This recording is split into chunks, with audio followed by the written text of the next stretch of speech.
So, if you didn't see it, yesterday we did make a video talking about Montreal Canadiens forward Patrik Laine. And the video was not positive at all. You can see in the title, you can see in the thumbnail, we called the guy slow and lazy. This video had 5,000 views in 18 hours, and I think it's still getting a lot more views as I'm recording this particular audio right here.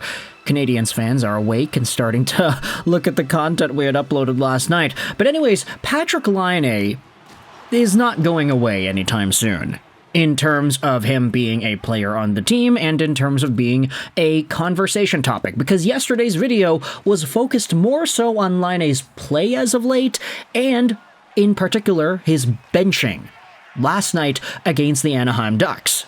And I'm not really going to back down from a lot of those conversations that we had because it is very true that Laine has been playing poorly. And I don't think anybody will disagree with that. Is there potential for him to show off more? Yes. Was there a period a few weeks ago where he was absolutely beloved by everybody in Quebec? Yes. Is he super talented? Yes, 1,000,000%. We know he is great. But at the same time, he goes through stints like he is going through right now. And we know this because he had done the same in Winnipeg and Columbus. Of course, there will be a time when Patrik Laine does start to score goals and put the puck in the back of the net, and he'll earn back some of the fan favor that he has lost over the past few games. But right now, things have been looking very bad. And if the coach, Marty St. Louis, is going out there and not playing him on the 6-on-5, that goes to show you that some of these talks do have substance behind it. With that being said, this is all talking about Patrik Laine, the player. Not necessarily Patrik Laine, the guy, but Laine, the player. This show is brought to you by ExpressVPN. Go out there, check out the first link in the description to go out there and save some money, get some free VPN months, and support the channel all in the process. But I'll also leave a link in the description to this article on Helsingin Sanomat. It's hs.fi, it's a Finnish website, and they recently published a Patrik Laine article, a deep dive interview with the man himself about pretty much everything that's going on. Patrik's main points. Laine is the most talked about hockey player in Finland and one of the most feared goal scorers in the NHL. With his millions in earnings, he could have anything he wanted. However, he was diagnosed with depression. And as I had said, a lot of the criticisms we have thrown Patrik Laine's way have been directed towards Patrik Laine, the player. Patrik Laine, the guy, I think a lot of us like the guy. He's had some really interesting interview moments, and he's got a personality, a flair for the dramatic, and this article does a really good dive into everything that he has gone through, personally, mentally. It's a really good read. It is behind a paywall, though, which I do think is somewhat of a deterrent, but at the same time, the paywall in itself is like a read for free for 2 weeks kind of thing, so I'll leave a link in the description if you want to go and read the article yourself. But the reason we are making this video isn't because of Patrik Laine's conversations about his own mental health, which of course is very important and worth acknowledging. I don't want to go out there and shut this topic out. But we're making this video because Patrik Laine had some really interesting comments about the Columbus Blue Jackets and how they went after him a few weeks ago. Yeah, remember when Patrik Laine made those comments about how the Blue Jackets have a culture of losing, and how those comments were published right before the Canadiens played off against Columbus, in Columbus?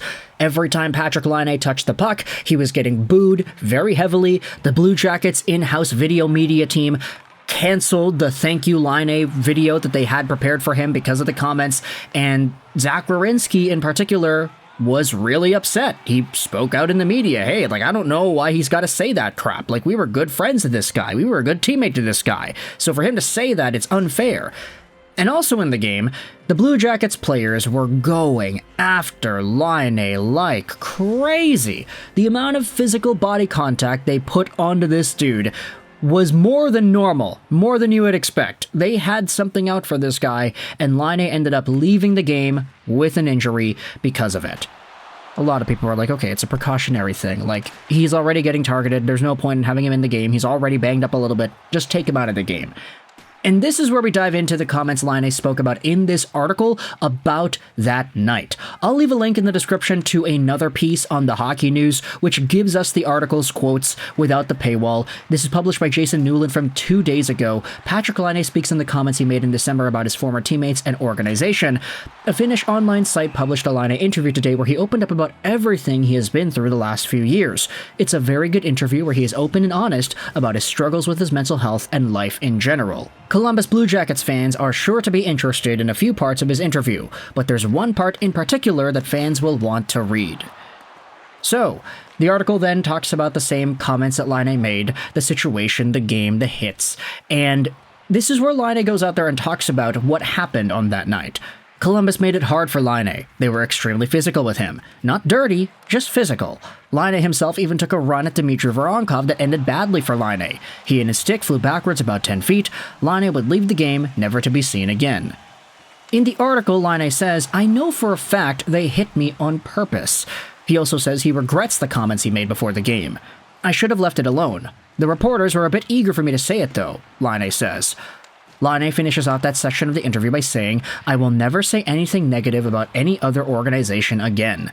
I learned it the hard way." And in a way, I do feel kind of, I don't know, do I feel kind of bad? Do I feel kind of indifferent about it? I don't know. It's kind of weird because I'm thinking here, like, part of the reason Patrik Laine is so easy to like, aside from, the goal scoring and stuff, that's separate. But why Patrik Laine, the guy, is easy to like is because he's so open and honest about stuff. Even in this interview, he goes into a deep dive into his own struggles, and that is obviously very admirable, and I think that's worth talking about.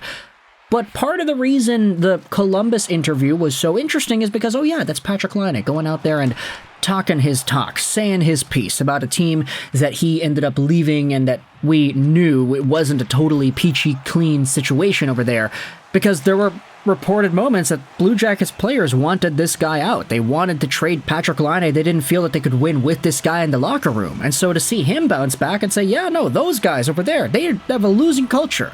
I'm not okay with that. I want to be a part of an organization where I can actually try and win and stuff, and that was really feisty, and we had a lot of Blue Jackets fans saying that they were disappointed in seeing Laine make those comments, and Zach Werenski was really upset too, and then they hit the guy, and now Laine is saying, yeah, I'll never speak ill of an organization again. I'll shut myself down and not talk smack about any of my past experiences or whatever. I mean, sure, maybe that's the diplomatic thing to say, but I think the NHL has so few media personalities that actually speak their true feelings about things that losing one of them in Laine does kind of sting a little bit, maybe for the content side of things. But at the same time, Patrik Laine, he says, yeah, I think they hit me on purpose. They were going out there targeting me because I made those comments, and I feel regret over making them. We just got to get into semantics here. Maybe it's a translation error, but Laine didn't say sorry for these interview comments. He didn't go out there and apologize for what he had said about the Columbus Blue Jackets organization. He just said, I shouldn't have said it because they went out there and hit me. And the reporters were kind of pushing me to get that answer out there too. So I guess next time I'm just not going to say it. There's a little bit of attitude there, and I like it. That's Patrik Laine for you, baby. So I want you to let me know your thoughts in the comment section below about Patrik Laine speaking out about the Columbus game and about how he was targeted by that team. I highly recommend to go out there and read the article because I do think it's not really appropriate to make a video where the guy talks about his mental health and we dive into all the specific details about that. That's not really cool to talk about. I think that's something that you, the reader, you, the consumer of the article, should go out there and interact with and feel yourself. You don't need me on a YouTube video telling you what to think about Patrik Laine's situation mentally. But when it comes to this hockey stuff, okay, yeah, like he's talking about an interaction with another team, and obviously there's a lot of fire there, there's a lot of history there, and a lot of people are going to be upset with the way things went down, how he made those comments in the first place. So, again, we're criticizing Patrik Laine, the player, in yesterday's commentary. This video is a lot more just talking about his own comments on the Blue Jackets, so let me know your thoughts in the comment section below about Patrik Laine and how everything went down in Columbus back in December, how he's now spoken his piece, and how he's responded to everything that went down. Columbus fans, how do you feel about this in particular? Do you think that Laine was in the right here to go out there and speak ill about your team? Obviously, he quote-unquote, got what he effing deserved, but now he's gone out there and confirmed it. So, thoughts in the comment section below. I hope you enjoyed this video. And bye.